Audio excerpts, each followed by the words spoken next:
Hello guys, welcome to Medical Point Official. और आज का अपना टॉपिक है ईसीजी। इसको हम ईकेजी भी बोलते हैं, ठीक है। तो चलो स्टार्ट करते हैं।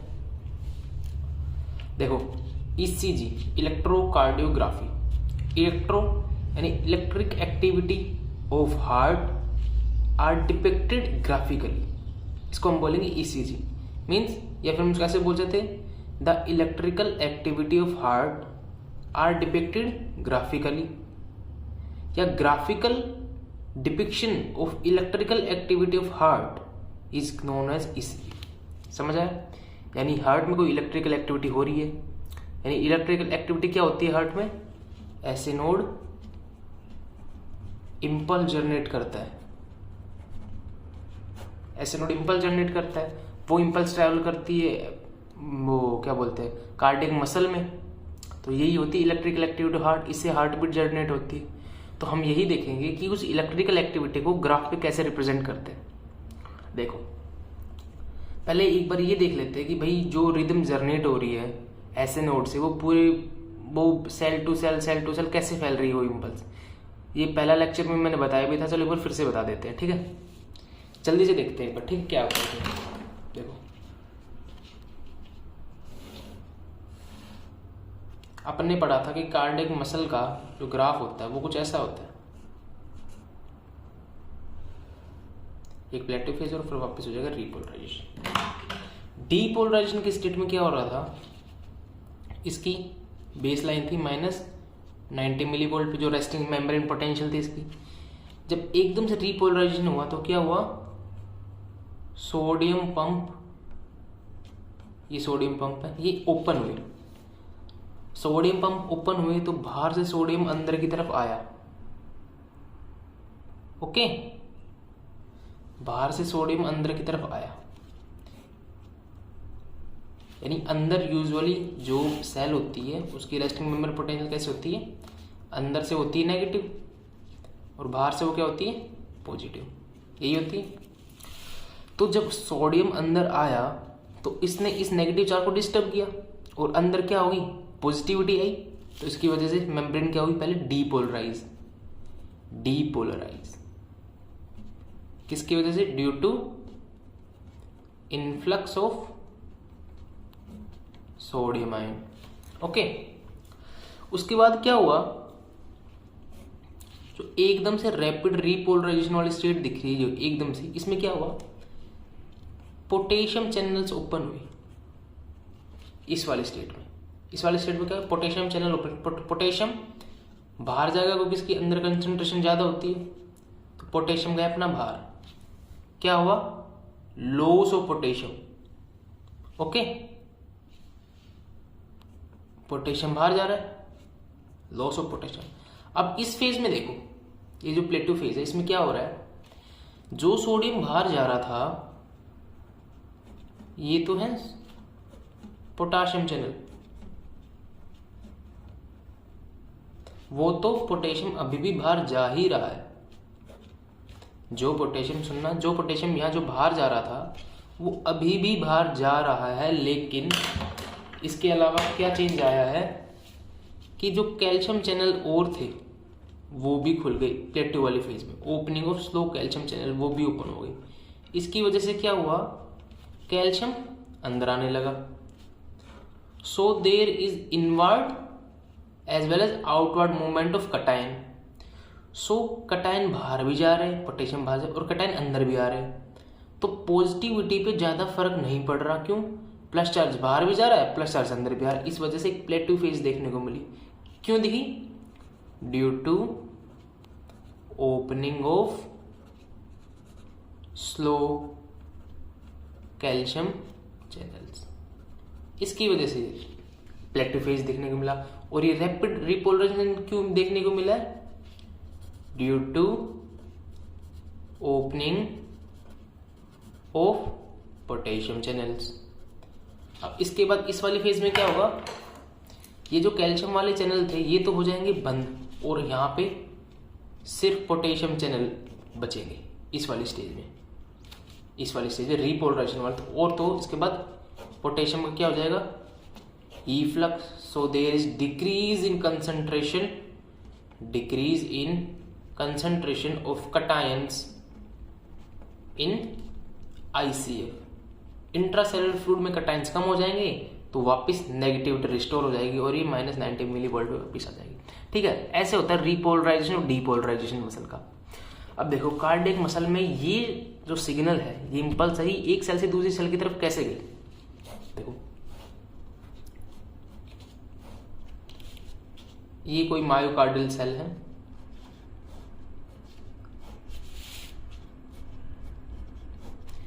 ये इसकी मेम्ब्रेन हुई डीपोलराइज रीपोलराइज जो भी यहाँ पे अपने देखा, और इसमें डीपोलराइजेशन टाइम के अंदर कौन आ गए थे, सोडियम।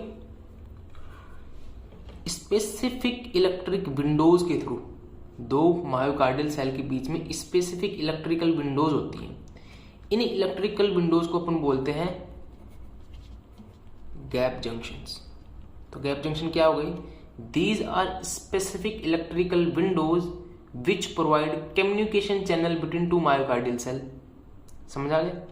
तो ये सोडियम क्या करेगा, इस गैप चैनल के थ्रू इस सेल में जाएगा।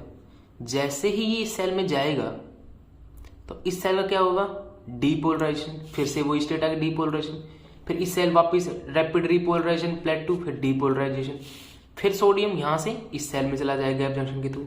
यानी सिग्नल यहां से आगे की तरफ ट्रैवल करने लग गया। ऐसे ही होता है, अपने सिंपल सेल होती है एसए नोड मायोकार्डियल, उससे पूरे हार्ट में फैलता है इस तरीके से। ठीक है, तो हम देखेंगे कि ईसीजी हमने कैसे प्लॉट किया है, कैसे हमने ईसीजी बनाई है। देखो ये लेक्चर काफी तो नहीं लेकिन थोड़ा बड़ा होगा, क्योंकि इसमें इलेबोरेटेड वे से बताऊंगा कि कैसे वेव आ रही है, कैसे कोई वेव ज़्यादा ऊंची है, कोई स्ट्रेट है, कोई कम एम्पलीट्यूड की, कोई ज़्यादा, तो उसको हम बहुत डिटेल में डिस्कस करेंगे ईसीजी को। ठीक है, चलो देखो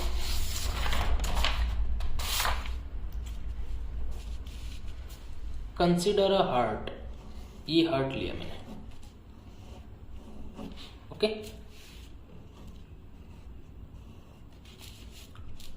इस हार्ट में क्या है, यहां अपना फ्रेंड है ऐसे नोड, ऐसे नोड, यहां तुम्हारा फ्रेंड है एवी नोड। ये दोनों कनेक्टेड हैं इंटरनोडल फाइबर से, anterior middle and posterior internodal fibre से। यहां से निकलेगा bundle of his, bundle of his divide होगा टू में, राइट बंडल ब्रांच और लेफ्ट बंडल ब्रांच, जो कि बाद में देंगी पुरकिंजी फाइबर्स को। तो ये तो हो गया कंडक्टिव सिस्टम ऑफ हार्ट। अब मैं क्या कर रहा हूं, यहां से एक छोटा सा मायोकार्डियम का पीस मैंने काट लिया,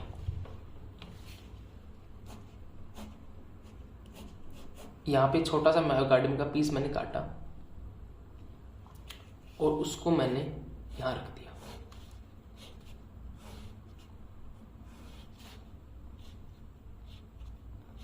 ओके, ये छोटा सा मायोकार्डियम का पीस लिया मैंने।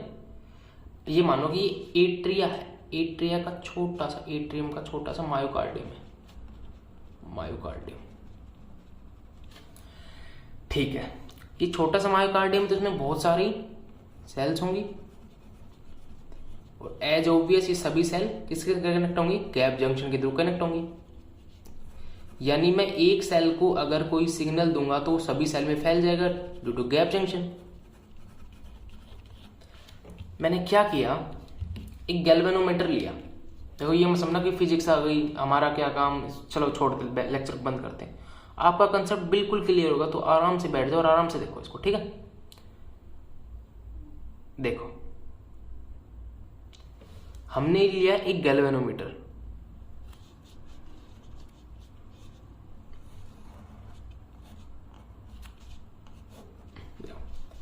गैल्वेनोमीटर का हमने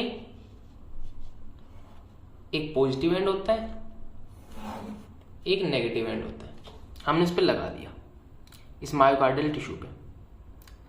अब इनिशियली जब मायोकार्डियम में कोई भी एक्शन पोटेंशियल ट्रेवल नहीं कर रहा, कोई भी रिदम नहीं ट्रेवल कर रही, तो ये किस पे रहेगा, रेस्टिंग मेमोरी पोटेंशियल पे।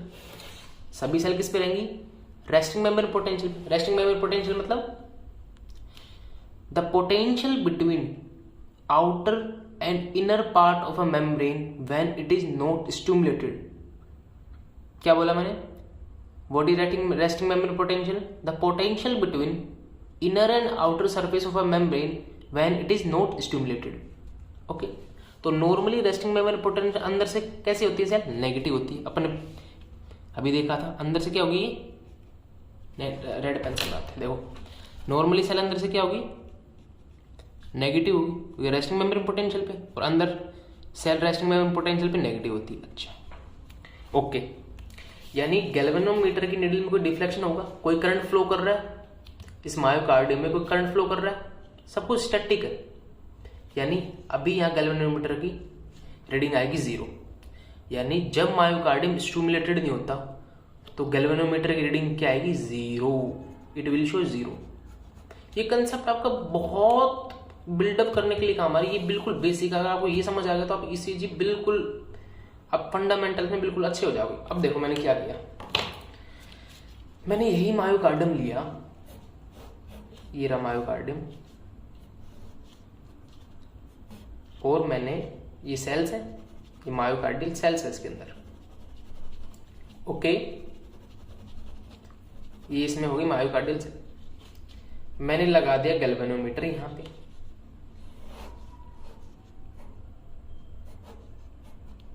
ये रहा अपना प्यारा गैल्वेनोमीटर. ओके ठीक है. नॉर्मली इसकी जो एरो पॉइंट करेगा 0 को. एक बार मैंने स्टिमुलेशन यहां दिया. Let suppose I stimulated this myocardial tissue at point A and let this point B B. ठीक है, जैसे ही मैंने इस पॉइंट को स्टिमुलेट किया तो यहां क्या जनरेट होगा? Action potential. जैसे एक्शन पोटेंशियल थ्रेशोल्ड लेवल पर पहुंचेगा तो सेल के अंदर क्या स्टार्ट होगा? डीपोलराइजेशन. ये वाला फिनोमेना चालू होगा, डीपोलराइजेशन, क्योंकि मैंने इसको स्टिमुलेट किया. यानी यहां पे चालू होगा डीपोलराइजेशन. डीपोलराइजेशन में resting membrane potential will shift from negative to positive. अभी हमने देखा था सोडियम का क्या होता है? Influx. When sodium will influx then negative charge will disappear and positive will appear because of influx of sodium. Means मैं देखूंगा कि ये मायोकार्डियम का जो छोटा सा टिश्यू लिया है वो यहाँ पे क्या हो जाएगा? पॉजिटिव. अच्छा, यहाँ पे स्टिमुलेट किया, इधर ये वाली पॉजिटिव क्यों होगी? क्योंकि आयन का ट्रांसफर हुआ है कि नहीं हुआ? Through gap junction. और ये है नेगेटिव क्योंकि यहाँ पे मैंने अभी स्टिमुलेट करने के बाद देखा है. ओके, ये कुछ ऐसा हो जाएगा. ये टिश्यू हमने इसको यहाँ पे स्टिमुलेट किया है तो ये यहाँ पे पॉजिटिव रहेगा, और अभी अनस्टिमुलेटेड, अभी एक्शन पोटेंशियल ट्रैवल नहीं किया. थोड़ी देर बाद देखूंगा कि ये भी पॉजिटिव हो जाएगा. क्यों? Due to gap junction. फिर सेकंड लेयर पॉजिटिव हो जाएगी, फिर थर्ड लेयर पॉजिटिव हो जाएगी, फिर फोर्थ हो जाएगी, फिर फिफ्थ हो जाएगी. ऐसे करते करते पॉइंट ए से बी तक सभी सेल्स पॉजिटिव हो जाएंगी. समझ रहे हो? एक पॉइंट को मैंने एक्शन पोटेंशियल दिया, गैप जंक्शन के थ्रू सभी सेल्स में एक्शन पोटेंशियल आ गया, सभी में डीपोलराइजेशन हुआ, सोडियम का इनफ्लक्स हुआ. सोडियम का इनफ्लक्स है तो रेस्टिंग मेम्ब्रेन पोटेंशियल नेगेटिव से पॉजिटिव की तरफ आई और सभी सेल्स क्या होगी? पॉजिटिव. ओके ठीक है, यहां तक बिल्कुल क्लियर है. यानी मैं कह सकता हूं कि यहां पे मैंने पॉजिटिव चार्ज दिया और वो पॉजिटिव चार्ज आगे तक आ गया, ये पॉइंट ए, ये पॉइंट बी. यानी एक डीपोलराइजिंग वेव, मैं बोल सकता हूं एक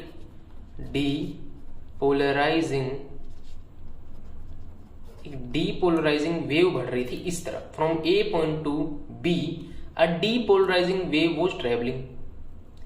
क्या ये डीपोलराइजिंग वेव पॉजिटिव है? बिल्कुल ये पॉजिटिव. अच्छा, वही गैल्वेनोमीटर लगा हुआ है point A to point B, यहां पे वही गैल्वेनोमीटर लगा हुआ है. ठीक है, ओके. अब आप मेरे को एक बात बताओ, जब पॉजिटिव चार्ज इसमें डेवलप हुआ और एक वेव चल रही थी तो पॉजिटिव चार्ज और travelling towards positive and, right? When depolarising wave was starting from point A and traveling to point B, a depolarizing wave was going towards the positive end. When positive charges are moving towards the positive end, galvanometer will show a positive deflection or a negative deflection. बताओ, it will show a positive deflection. तो एकदम से deflect होगा और positive की तरफ आ जाएगा। Suppose इस साइड पॉजिटिव रीडिंग है, इस साइड पॉजिटिव रीडिंग और इस साइड नेगेटिव है सपोज। तो ये पॉजिटिव की तरफ डिफ्लेक्ट होगा जब ये जब वेव ट्रेवल करती रहेगी। लेकिन जब टिश्यू पूरी तरीके से डीपोलराइज स्टेट में आ जाएगा, क्या अब कोई चार्ज फ्लो कर रहा है इसके अंदर? जब ये डीपोलराइज हो रहा था तब तो पॉजिटिव ट्रेवल कर रहा था, लेकिन जब एक बार पूरा टिश्यू डीपोलराइज हो गया, क्या अब कोई चार्ज फ्लो कर रहा है? नहीं कर रहा। यानी डीपोलराइजेशन के टाइम पे गैल्वेनोमीटर की नीडल एक बार तो नीचे पॉजिटिव की तरफ जाएगी, लेकिन दोबारा जीरो पे आ जाएगी। क्यों? क्योंकि उसके बाद फिर कोई करंट फ्लो नहीं कर रहा। यानी जैसे ही मैंने एक टिश्यू को स्टिमुलेट किया, कार्डियक टिश्यू को स्टिमुलेट किया, नीडल फ्लक्चुएट करेगी पॉजिटिव की तरफ और फिर वापस जीरो पे आ जाएगी। फ्लक्चुएट क्यों की? क्योंकि एक डीपोलराइजिंग वेव जा रही थी ए पॉइंट से बी तक, और वापस जीरो पे क्यों आ गई? क्योंकि एक टाइम के बाद पूरा मायोकार्डियम डीपोलराइज हो गया और कोई करंट फ्लो नहीं कर रहा। इसकी वजह से क्या हुआ? कोई जो नीडल है वो दोबारा जीरो पे आ गई। अब मुझे एक बात बताओ, अपन ने पढ़ा है व्हेन करंट इज फ्लोइंग, एक फोर्स जनरेट होता है जिसको हम बोलते हैं इलेक्ट्रोस्टैटिक फोर्स। एक फोर्स जनरेट होगा भाई, सोडियम है, एक आयन है, तो एक फोर्स जनरेट होगा। और फोर्स क्या होता है? एक वेक्टर। यानी मैं क्या कह सकता हूं कि एक फोर्स डेवलप हुआ है और उस फोर्स का अगर मैं वेक्टर बनाना चाहूं, इसके लिए जब पॉजिटिव से नेगेटिव की तरफ जा रहा है तो क्या वो वेक्टर इस साइड हो जाएगा, राइट? और ये कौन से चार्ज को लेके जा रहा है? नेगेटिव को, सॉरी पॉजिटिव को। तो let me right here positive. देखो इसके वेक्टर को मैं इस तरीके से डिपिक्ट कर सकता हूं, पॉजिटिव, क्योंकि ए पॉइंट से बी पॉइंट की तरफ पॉजिटिव चार्ज जा रहे हैं। तो भाई एक इलेक्ट्रोस्टैटिक फोर्स डेवलप हो रहा है क्योंकि चार्ज जा रहे हैं, तो एक फोर्स के लिए हमने एक वेक्टर निकाल दिया जो ए से पॉइंट बी की तरफ पॉइंट करा और पॉजिटिव चार्ज इसे लगा दिया, पॉजिटिव ट्रेवल लेके जा रहा है। ठीक है, ओके। अभी डीपोलराइज हुई है तो ये रिपोलराइज भी होगी एज ऑब्वियस। चलो रिपोलराइज से पहले एक और केस देखते हैं। सपोज वही मायोकार्डियम था, this is point A B, so many of cells, okay, let me draw some more cell. We connect a galvanometer.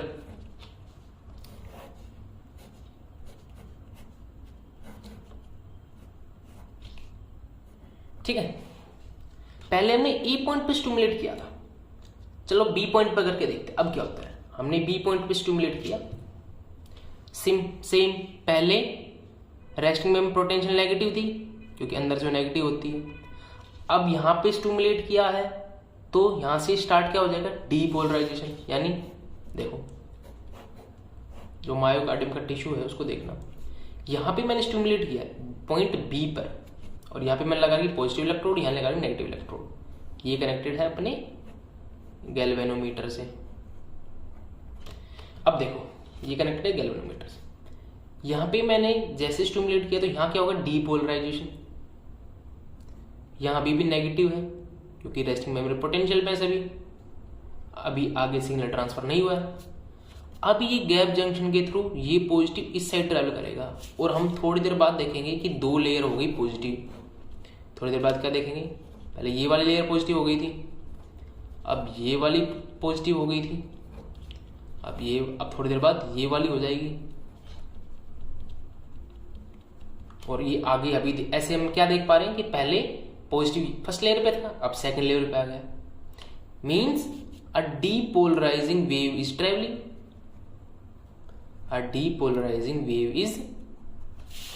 Travelling, okay. अब मुझे ये बताओ, क्या ये डीपोलराइजिंग वेव पॉजिटिव एंड की तरफ जा रही है या पॉजिटिव एंड से दूर जा रही है?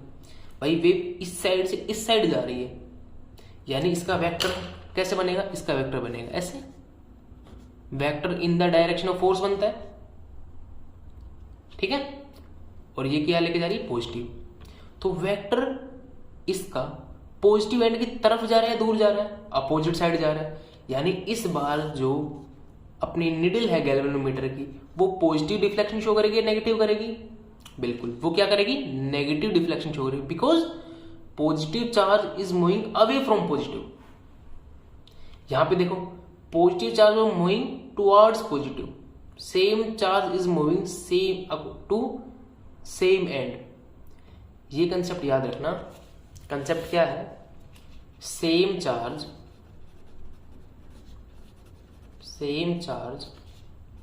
when move to same end produces positive deflection। अपना ईसीजी गैल्वेनोमीटर के प्रिंसिपल पे काम करता है, वो इलेक्ट्रिकल एक्टिविटी को देखता है, इसी वजह से पॉजिटिव और नेगेटिव डिफ्लेक्शन शो करता है। तो पॉजिटिव डिफ्लेक्शन कब आएगा, जब सेम चार्ज सेम एंड की तरफ मूव करेगा, यानी या तो पॉजिटिव पॉजिटिव की तरफ मूव करे या फिर नेगेटिव नेगेटिव की तरफ मूव करे। नेगेटिव नेगेटिव की तरफ मूव करेगा तो भी पॉजिटिव डिफ्लेक्शन आएगा, because concept is when same charge move towards same and produces positive deflection. Positive positive की तरफ जाएगा तो भी पॉजिटिव डिफ्लेक्शन, नेगेटिव नेगेटिव की तरफ जाएगा तो भी पॉजिटिव डिफ्लेक्शन, ठीक है, ओके। चलो ये समझ आ गया भाई, पॉजिटिव इस साइड जा रहा है, अवे फ्रॉम पॉजिटिव देख नेगेटिव डिफ्लेक्शन आएगा, ठीक है।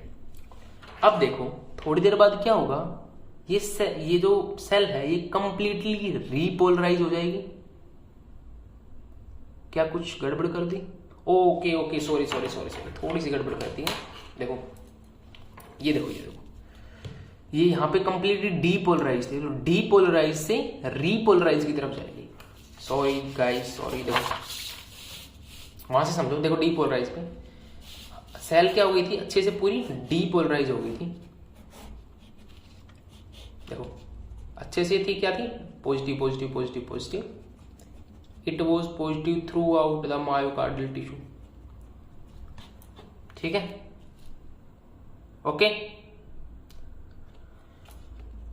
पूरे मायोकार्डियम पे क्या थी, पॉजिटिव। अब जब वो रीपोलराइज होगा तो अभी के लिए मेरी बात मान लो, आगे हम बताएंगे ऐसा क्यों होता है, कि जो लास्ट में डीपोलराइज होता है, जो लास्ट में डीपोलराइज होता है वो सबसे पहले रीपोलराइज होता है। क्या बोला मैंने, the cell to depolarize at last will repolarize at first.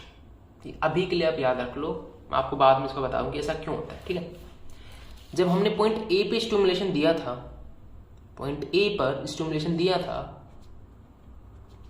तो वेव ट्रैवल की थी ऐसे बी पॉइंट की तरफ, positive electrode negative electrode collected to galvanometer. अब जब रीपोलराइज होगा तो सेल ए वाली पहले होगी, बी वाली पहले होगी, बी वाली होगी, क्यों, क्योंकि लास्ट टू डीपोलराइज थी, ठीक है। यानी जब इसका रीपोलराइजेशन आएगा तो ये रेस्टिंग मेमोरी पोटेंशियल रिस्टोर करेगी, तो यहाँ पे क्या आएगा, नेगेटिव चार्ज, फिर यहाँ नेगेटिव चार्ज, फिर यहाँ नेगेटिव चार्ज, या फिर यहाँ नेगेटिव चार्ज। ये नेगेटिव चार्ज इस अगले लेयर ऑफ सेल के में जाएगा, मतलब कौन से थ्रू, मीडियम के थ्रू, गैप जंक्शन के इलेक्ट्रिकल विंडोज के थ्रू ये अगले लेयर में जाएगा। फिर यहाँ से नेगेटिव चार्ज यहाँ जाएगा, फिर नेगेटिव से यहाँ जाएगा। यानी मैं बोल सकता हूँ एक नेगेटिव वेव, इसका वेक्टर ड्रॉ करूँ तो एक नेगेटिव वेव ऐसे ट्रैवल कर रही है, बीच में नेगेटिव क्यों लगाया, क्योंकि नेगेटिव चार्ज फ्लो कर, negative is moving towards negative, यानी निडल क्या करेगी, अपना पॉजिटिव डिफ्लेक्शन शो करेगी, ये पॉजिटिव डिफ्लेक्शन करेगी। अब देखो इसके बाद क्या, एक टाइम आएगा कि कंप्लीट टिश्यू क्या हो जाएगा, रीपोलराइज हो जाएगा, कंप्लीट टिश्यू क्या हो जाएगा, थोड़ी देर बाद हम देखेंगे ये पूरा रेस्टिंग मेमोरी पोटेंशियल अचीव कर चुका है, पूरा नेगेटिव हो गया, क्योंकि रेस्टिंग मेमोरी पोटेंशियल पे अंदर की मेम्ब्रेन क्या थी, नेगेटिव। अभी भी वो इलेक्ट्रोड्स लगे हुए हैं। अब देखो जब ये गैल्वेनोमीटर है, जब यहां से वेव यहां गई थी तो एकदम से सडन पॉजिटिव आया था, क्यों, क्योंकि negative was moving towards negative, और रूल क्या था, when same charge move towards the same end there is a positive deflection. थोड़ी देर बाद क्या होगा, पूरे नेगेटिव हो जाएंगे, सारी सेल्स रेस्टिंग मोमेंट पोटेंशियल बैठ जाएंगे। Now tell me whether charge is moving और not in this state. Not moving, क्योंकि अब चार्ज मूव नहीं कर रहा। देखो बताओ, इसमें कोई मूव कर रहा, कोई वेव है नहीं है, तो निडल वापिस जीरो शो करेगी, वापिस जीरो पे आ जाएगी। यानी डीपोलराइजेशन टाइम पे एकदम से पॉजिटिव जाएगी, फिर वापिस जीरो पे आ जाएगी। क्यों? क्योंकि उसके बाद पूरा टिश्यू डीपोलराइज हो जाएगा, कोई चार्ज फ्लो नहीं करे। उसके बाद जब जैसे रीपोलराइजेशन होगा दोबारा पॉजिटिव डिफ्लेक्शन करेगी, और जब टिश्यू पूरा रीपोलराइज हो जाएगा तो दोबारा जीरो पे आ जाएगा, क्योंकि कोई चार्ज फ्लो नहीं करेगा। समझ आ गया? All good. देखो ये अब अभी हमने क्या पढ़ा तक हमने क्या पढ़ा, टिश्यू लिया, पॉइंट ए पे स्टिमुलेशन किया। पॉइंट ए पे स्टिमुलेशन है तो पहले सभी नेगेटिव थी, तो धीरे धीरे ये पॉजिटिव, ये लेयर पॉजिटिव हुई।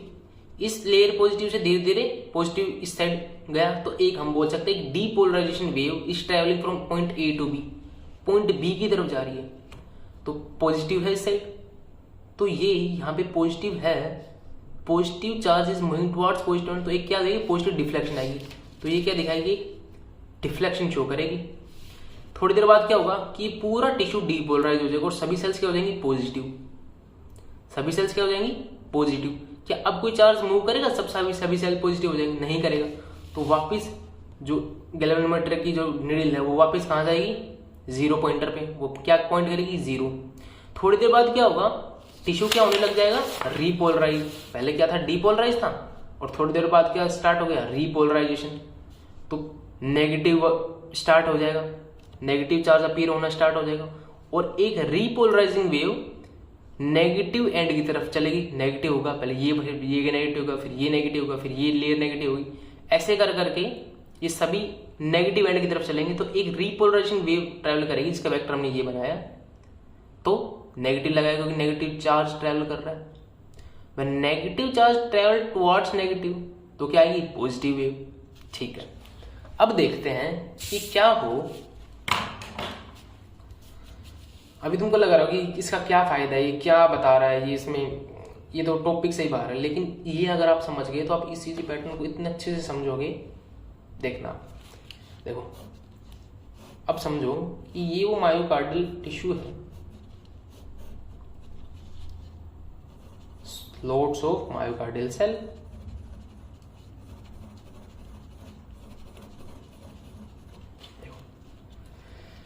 वही point A point B, positive electrode negative electrode, both are connected to galvanometer.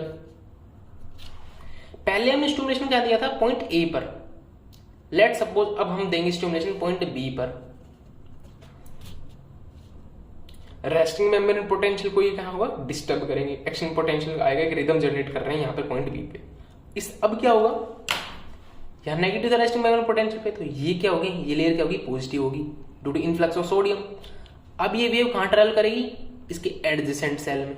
Adjacent cell इस साइड है, तो इनको पॉजिटिव करेंगे, फिर एब्जॉर्प्शन के थ्रू इनको पॉजिटिव करेंगे, यानी इस लेयर से इसमें गई, फिर इससे इसमें गई, इससे इसमें गई, यानी मैं बोल सकता हूं एक डीपोलराइजिंग वेव इस डायरेक्शन में जा रही है, उसका वेक्टर बनाऊं तो इस साइड में जा रही है, और यहाँ पे ये वेक्टर के बीच में क्या लिखूंगा, पॉजिटिव, क्योंकि पॉजिटिव डीपोलराइजिंग वेव है। यानी positive is travelling away from positive, positive charge away from positive जा रहा है, तो गैल्वेनोमीटर की निडल किस साइड डिफ्लेक्ट होगी, नेगेटिव साइड। जब ये पूरा टिश्यू डीपोलराइज हो जाएगा तो चार्ज फ्लो नहीं करेगा, तो वापस निडल किस में आ जाएगी, जीरो पे आ जाएगी। फिर थोड़ी देर बाद क्या होगा, ये पूरा टिश्यू क्या हो जाएगा, डीपोलराइज, और स्टार्ट होगा रीपोलराइजेशन। समझ आ रहा है ना, हार्ड नहीं है, अपन बिल्कुल बेसिक से चल रहे हैं ताकि तुमको कोई दिक्कत नहीं आए। पूरा टिश्यू क्या हो जाएगा, डीपोलराइज हो जाएगा, और वही अपन ने इलेक्ट्रोड्स लगा रखे हैं, कनेक्टेड हैं गैल्वेनोमीटर से। गैल्वेनोमीटर में ये चेक कर रहा है कि इलेक्ट्रिकल एक्टिविटी क्या हो रही है, किस टाइम पे, वापिस। अब थोड़ी देर बाद क्या स्टार्ट होगा, एक रीपोलराइजेशन स्टार्ट होगा, और रीपोलराइजेशन कंडीशन क्या थी, last to depolarize will first repolarize. Last depolarize कौन हुई है, वेव ऐसे ट्रैवल की तो ये वाली लेयर वाली सेल सबसे पहले लास्ट में डीपोलराइज हुई है, तो सबसे पहले क्या होंगी, रीपोलराइज होंगी। तो ये वाली सेल सबसे पहले क्या होंगी, सबसे पहले स्टार्ट होगा इनमें रीपोलराइजेशन। इनमें स्टार्ट होगा सबसे पहले रीपोलराइजेशन, यानी रीपोलराइजेशन के लिए सबसे पहले यहां नेगेटिव आएगा।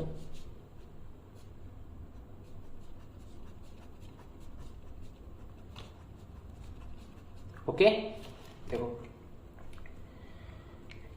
अब जब यहां पे सबसे पहले नेगेटिव आएगा तो गैप जंक्शन के थ्रू ये इनको नेगेटिव करेंगे, फिर ये लेयर इसको करेगी, ये लेयर इसको करेगी, ये लेयर इसको करेगी।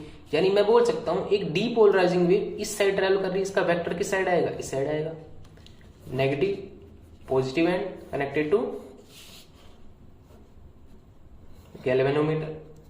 अब जब वेव ट्रैवल करती रहेगी तो मुझे बताओ क्या ये नेगेटिव अवे फ्रॉम नेगेटिव जा रही है, टुवर्ड्स द नेगेटिव जा रहा है, अवे फ्रॉम नेगेटिव जा रहा है, वेक्टर साइड है। यानी ये क्या शो करेगी, नेगेटिव डिफ्लेक्शन।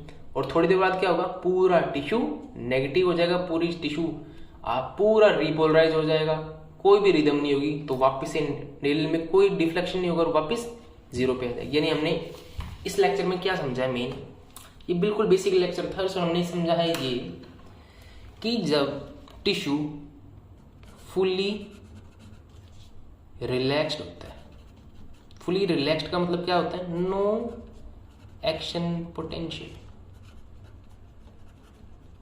तो सभी सेल किस पे रहेंगी, आरएमपी पर रहेंगी। तो गैल्वेनोमीटर क्या कह रहा है, नो डिफ्लेक्शन, कोई डिफ्लेक्शन नहीं आ रहा गैल्वेनोमीटर। जब सभी cell, all cells are completely depolarised,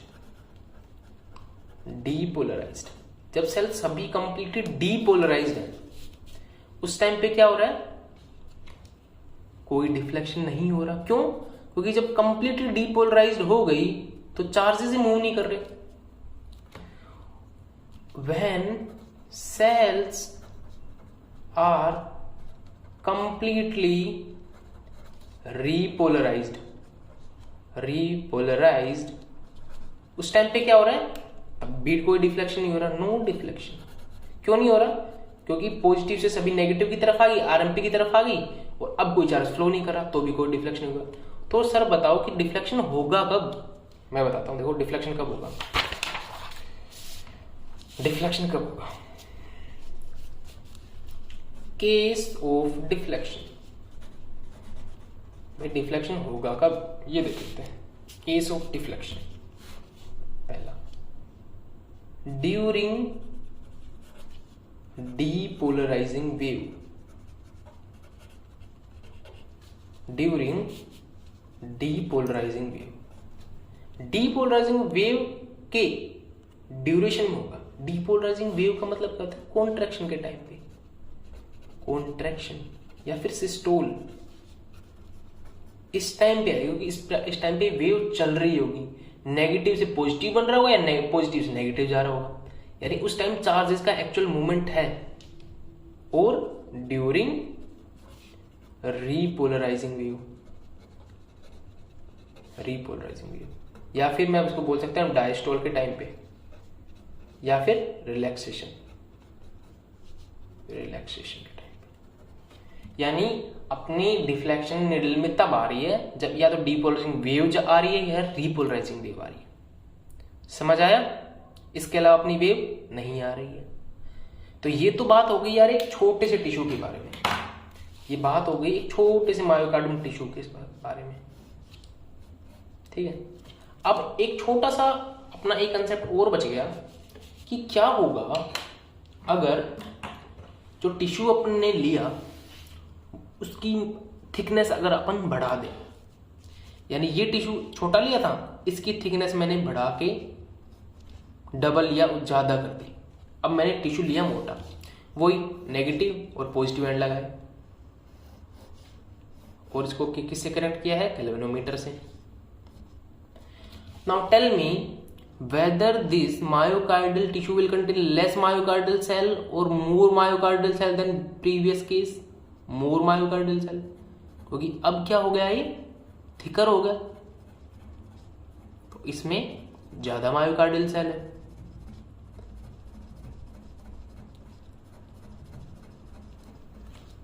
इसमें बहुत सारे myocardial cell. Now tell me, more number of myocardial cell will cause more influx of sodium during depolarization or less influx of sodium? Obviously more influx of sodium, because more membranes are present. More membranes mean more resting membrane potential is need to be depolarized, so more number of sodium will influx, means more number of cell will depolarize here, यानी cell में ज्यादा sodium आएगा। ज़्यादा sodium आएगा तो बहुत सारे यहाँ पे पॉजिटिव होंगे, उसके बाद वेव ऐसे ट्रैवल करेगी। अब मुझे बताओ, कम सोडियम ट्रैवल करेगा तो स्ट्रॉन्ग वेव बनेगी, या ज़्यादा सोडियम ट्रैवल करेगा तो स्ट्रॉन्ग वेव बनेगी? ऑब्वियसली जितना ज़्यादा सोडियम आएगा उतना ही सोडियम गैप जंक्शन से क्रॉस करेगा। गैप जंक्शन क्रॉस करते इलेक्ट्रोस्टैटिक फोर्स जनरेट होगा, तो उसका वेक्टर बड़ा आएगा। Larger is the force, large is the vector. समझ आ गया? यानी अगर मैं थिकनेस की बात करूं, जितनी ज्यादा मेरी मायोकार्डियल टिश्यू की थिकनेस होगी वो डायरेक्टली प्रोपोर्शनल होगी वेक्टर की लेंथ से। समझ आ रहा है? वो डायरेक्ट प्रोपोर्शनल होगी वेक्टर की लेंथ से। एक और बात, एक और केस, क्या हो अगर मेरा मायोकार्डियल टिश्यू, ये कोई मायोकार्डियल टिश्यू 1 है, ये कोई मेरा मायोकार्डियल टिश्यू 2 है, इसमें कंडक्शन की स्पीड ज्यादा है, इसमें कंडक्शन की स्पीड कम है, या उल्टा मान लो इसमें कंडक्शन की स्पीड लो है या मॉडरेट है, इसमें कंडक्शन की स्पीड है हाई। तो अब क्या होगा? देखो अब क्या होगा, जब डीपोलराइजिंग करंट से मैं इसको यहां पे स्टिमुलेट करूंगा पॉइंट ए पे, और इसको भी मैं स्टिमुलेट करूंगा पॉइंट ए पे, due to high conduction. High conduction किसकी वजह से होता है कि टिश्यू के अंदर, मैंने बताया एवी नोडल डिले जब मैंने पढ़ाया था, तो वहां पे फास्ट और स्लो कंडक्शन टिश्यू में क्यों हो रहा है वो बताता हूं, लेकिन यहाँ पे बता देता हूं मैं, क्योंकि जो हाई कंडक्टिव टिश्यू जो स्पीडली कंडक्ट करते हैं उनमें नंबर ऑफ गैप जंक्शन ज्यादा होते हैं, ठीक है, उसमें लेंथ ऑफ सेल ज्यादा होती है। देखो यहाँ पे डिपिक्ट करके बता देते हैं। इसमें क्या है? सेल है मायोकार्डियल सेल, जो कि सभी मायोकार्डियल टिश्यू में होंगे, चाहे वो स्लो कंडक्टर हो, फास्ट कंडक्ट करता हो, इररेस्पेक्टिव टू ऑल सब में मायोकार्डियल सेल्स होंगे। इसमें भी मायोकार्डियल सेल्स होंगी, नो डाउट, ठीक है। लेकिन इसमें क्या हुआ, कुछ स्पेशल सेल्स आ गई, ठीक है।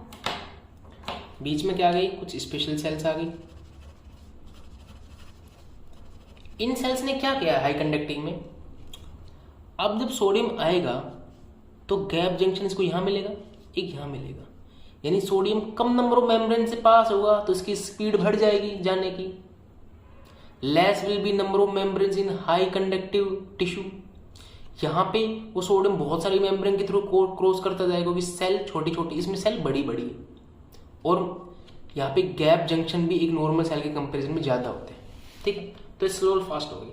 अब हमें बात करनी है गैल्वेनोमीटर पे क्या फर्क पड़ेगा। हमें इससे मतलब नहीं कि फास्ट क्यों है स्लो की, हमें मतलब है कि गैल्वेनोमीटर फर्क क्या पड़ेगा। देखो जब यहाँ पे डीपोलराइज होगी ये मेम्ब्रेन, यहाँ पे पॉजिटिव आएगा, ओके, ये पॉजिटिव अगली लेयर को पॉजिटिव करेगा, यानी अगली लेयर को डीपोलराइज करेगा, ये इसे अगली को करेगा। सेम प्रोसेस यहां भी चलेगा, यहां भी पॉजिटिव होगा, फिर पॉजिटिव ये वाली लेयर होंगी, उसके बाद पॉजिटिव ये वाली लेयर होंगी। तो मुझे बताओ कि कौन से टिश्यू में ये पॉजिटिव होने का रेट ज्यादा रहेगा, ए में या बी में? बी में रहेगा। क्यों? क्योंकि इसमें फास्ट कंडक्टिव टिश्यू है, यानी इसमें पॉजिटिव जल्दी से आगे जाएगा, इसमें पॉजिटिव जाएगा लेकिन धीरे धीरे जाएगा। यानी मैं बोल सकता हूं कि इसमें जो डीपोलराइजिंग वेव है वो स्लो है, इसमें डीपोलराइजिंग वेव क्या है? फास्ट है। डीपोलराइजिंग वेव फास्ट क्यों है? इसमें स्पेशल कंडक्टिव सिस्टम है, दिख रहा है ना, स्पेशल कंडक्टिव सिस्टम, जिसमें कम मेम्ब्रेन और large number of gap junction है, ठीक है।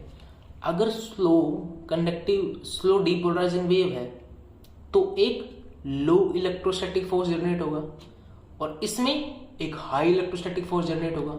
यानी अगर मैं ये वेक्टर ड्रॉ करूं तो इसका वेक्टर तो क्या आएगा, बड़ा, इसका वेक्टर क्या आएगा, छोटा। ओके, अब देखो ये एकदम से अगर स्पीड ज्यादा, वेव की स्पीड ज्यादा थी तो जल्दी से क्या होगा, डीपोलराइजेशन अचीव कर लेगा। ये थोड़ा लेट करेगा। यानी इसमें गैल्वेनोमीटर में क्या होगा, धीरे धीरे डीपोलराइजिंग वेव आई तो ये धीरे धीरे निडिल नीचे गई, पूरा जब डीपोलराइज हो जाएगा तो निडिल वापस ऊपर आ जाएगी। इसमें क्या होगा, डीपोलराइजिंग वेव बहुत फास्ट है तो एकदम से डीपोलराइज होगा जल्दी से, और जल्दी से डीपोलराइजिंग स्टेट अचीव हो जाएगी। यानी निडिल एकदम से फ्लक्चुएट करेगी नीचे और तुरंत ऊपर आ जाएगी, क्योंकि फास्ट कंडक्शन था। समझ आ गया? यानी कंक्लूजन क्या निकला, if a tissue is have more conductive speed than other, then the rate of fluctuating of galvanometer needle is fast। वो एकदम से फ्लक्चुएट करेगी नीचे की तरफ और वापस ऊपर आ जाएगी। समझ आ गए? चलो इस वाले लेक्चर को यहीं समाप्त करते हैं और हम ये देख लेते हैं कि अभी तक एक बार क्या हमने देखा है, क्या पढ़ा है। ठीक है, एक बार उसको जल्दी से क्विकली रिवाइज कर लेते हैं। देखो हमने पहली बात ये देखी है, डीपोलराइजेशन के टाइम पे जब वेव ट्रेवल कर रही है तो क्या होगा, डिफ्लेक्शन होगा। दूसरा, कंप्लीट डीपोलराइजेशन के टाइम पे, ये मैंने पहले बता दिया था, फिर से सुन लो क्योंकि ये कंसेप्ट बिल्डिंग के लिए काम आएगा। कंप्लीट डीपोलराइजेशन के टाइम पे नो डिफ्लेक्शन। जब रीपोलराइजिंग वेव चलेगी ट्रेवल, तो बिल्कुल चार्ज चलेंगे तो क्या होगा, डिफ्लेक्शन आएगा। जब वही टिश्यू कंप्लीट रीपोलराइज हो जाएगा, कंप्लीट रेस्टिंग मोमेंट पोटेंशियल में वापस आ जाएगा, रिलैक्स स्टेट में रहेगा, तो फिर से कोई डिफ्लेक्शन नहीं आएगा। क्या आप मेरी बात समझ गए? समझ गए क्या? Very good. देखो आगे देखो, एक दूसरी बात क्या देखी हमने, अगर मैं मायोकार्डियल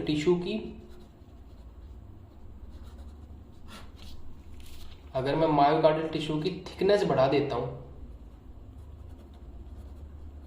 तो फोर्स ऑफ कॉन्ट्रैक्शन या डीपोलराइजिंग वेव स्ट्रॉन्ग हो जाएगी डीपोलराइजिंग वेव, यानी डिफ्लेक्शन लार्ज होगा।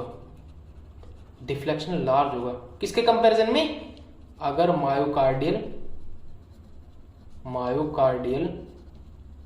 थिकनेस कम हुई तो उसके कंपैरिजन में अगर थिकनेस ज्यादा होगी तो डिफ्लेक्शन ज्यादा आएगा, और अगर डिफ्लेक्शन कम किस केस में आएगा, जब मायोकार्डियल टिश्यू की लेंथ होगी, सॉरी थिकनेस होगी कम। एक हमने देखा स्पीड ऑफ कंडक्शन पे, जितनी ज्यादा कंडक्शन स्पीड ज्यादा तो उसके हिसाब से डिफ्लेक्शन की स्पीड भी ज्यादा, तुरंत डिफ्लेक्ट करेगी और वापस जीरो पे आ जाएगी। और अगर कंडक्शन की स्पीड हुई कम तो निडल धीरे धीरे नीचे जाएगी, फिर धीरे धीरे ऊपर आएगी। अपन ने अभी तक के लेक्चर में ये पढ़ा है, अपन ने ये बिल्डअप किया कंसेप्ट। ठीक है, एक कंसेप्ट ये भी था कि when same charge move toward the same end then positive wave is formed, positive deflection is occur in galvanometer. When मतलब और अपोजिट होगा, इससे वाइस वर्सा होगा तो नेगेटिव वेव आएगी। यानी पॉजिटिव की तरफ मूव करे तो भी पॉजिटिव वेव, नेगेटिव की तरफ मूव करे तो भी नेगेटिव वेव। तो यार ये तो बात होगी अपने छोटे से मायोकार्डियल टिश्यू के लिए। अब देखेंगे हम एक पूरे हार्ट की एक्टिविटी होगी तो कैसे डिफ्लेक्शन होगा। ये बिल्डअप की कार्डियक मसल में जब जाता है कोई एक्शन पोटेंशियल तो कैसे डिफ्लेक्शन होगा छोटे टिश्यू में। अब बात करेंगे पूरे हार्ट में, क्योंकि अपने को पूरा हार्ट पढ़ना है। ठीक है, तो गाइज कीप वॉचिंग और पढ़ते रहो और स्कोर करते रहो। अच्छा, अगले लेक्चर में अपन करेंगे पूरे हार्ट में कैसे एक्टिविटी हो रही है, कैसे डिफ्लेक्शन होगा, कैसे वेक्टर जाएगा। ओके, तब तक के लिए बाय। और अगर ये सही लगा हो तो प्लीज़ सब्सक्राइब करें, अपन पूरी फिजियोलॉजी कवर करने वाले चैनल पे, ठीक है। Okay bye.